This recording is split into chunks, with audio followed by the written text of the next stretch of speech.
Un saludo muy cordial al hermano pueblo de México. En las últimas semanas de su gobierno, ¿qué balance hace? ¿Qué logro deja? Pero sobre todo, ¿qué pendientes cree que quedan y que podrá resolver la próxima presidenta? Mire, primero que todo, pienso que Costa Rica tiene todos los elementos para convertirse en una de las naciones más prósperas del mundo. Yo uso la figura de Singapur de las Américas, en términos de ingreso per cápita, seguridad, infraestructura. La parte democrática es muy costarricense. Por supuesto que hay muchos pendientes, pero hemos logrado muchísimas cosas. Primero, encontramos un país cuya calificación de la deuda era basura, literalmente, junk bonds, y hoy estamos a pocos ticks de ser grado de inversión.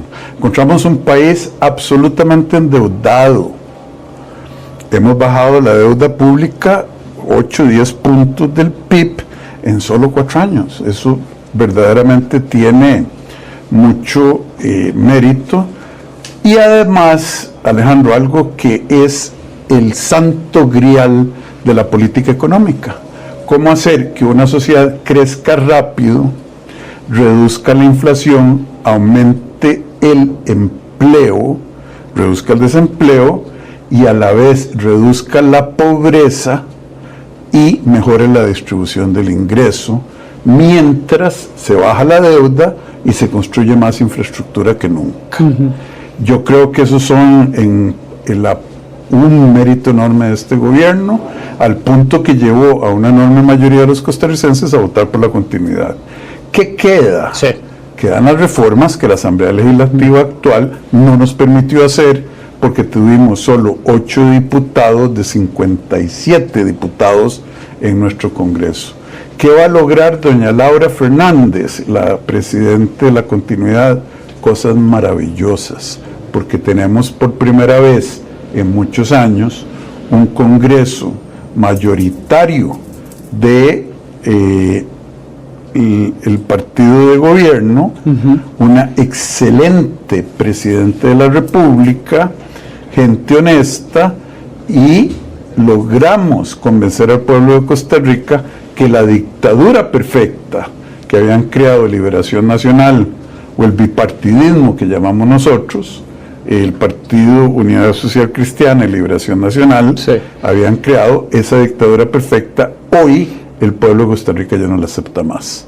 ¿A qué obedece la popularidad con la que usted termina este gobierno, más del 60% de popularidad, cuando hay un tema en específico que me gustaría abordar con usted, que es el de la inseguridad y sobre todo la violencia que ha crecido mucho en Costa Rica? ¿Pero qué le atribuye ser tan popular? ¿Qué le gusta a los costarricenses de este gobierno? Bueno, usted le tendría que preguntar a ellos. Pero usted, ¿cuál es su diagnóstico? Yo nada más le doy gracias a Dios por ese apoyo del pueblo, de mis patrones, que son el pueblo de Costa Rica.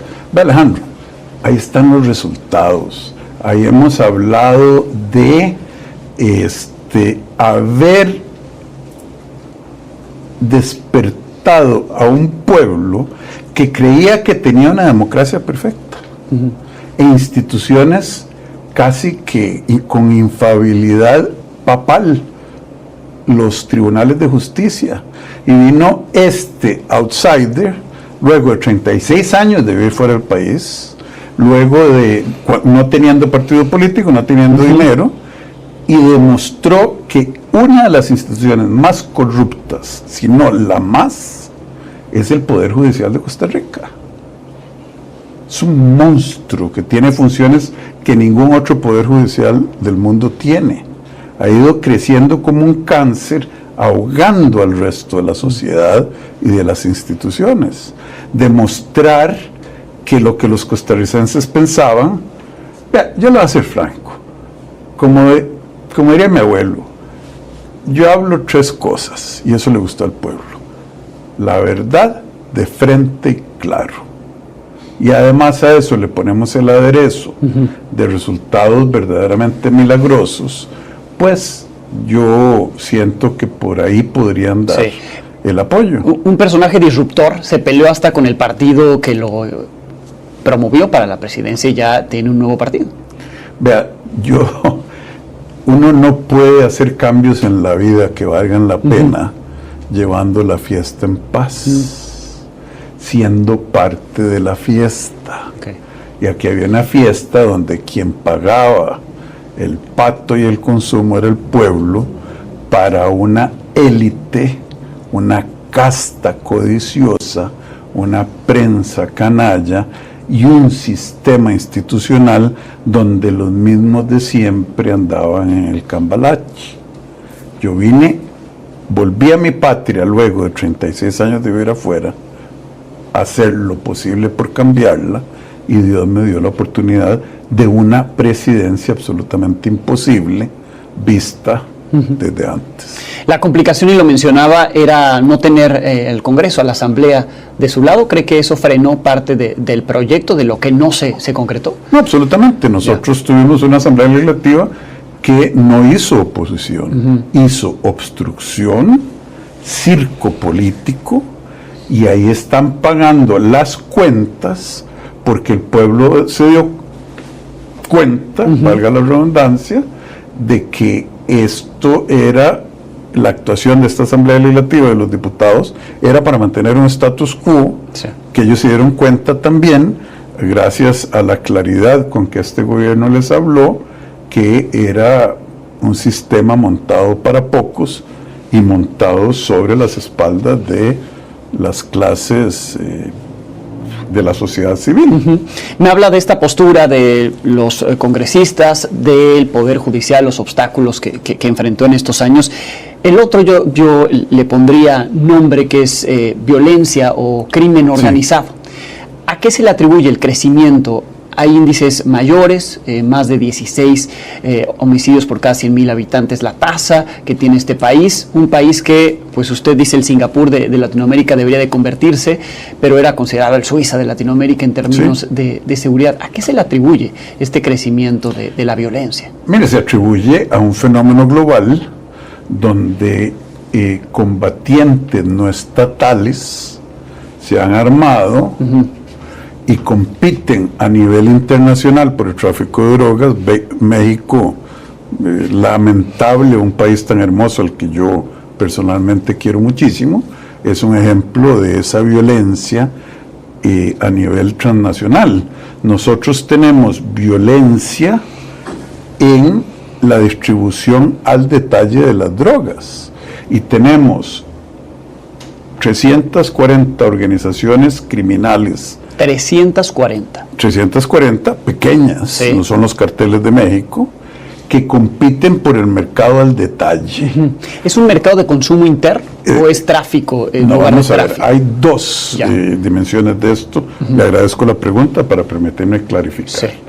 Yo me refiero a que las muertes en Costa Rica, producto del narcotráfico, del sicariato, provienen de la competencia por plaza, por mercado, de grupos pequeños de narcomenudeo.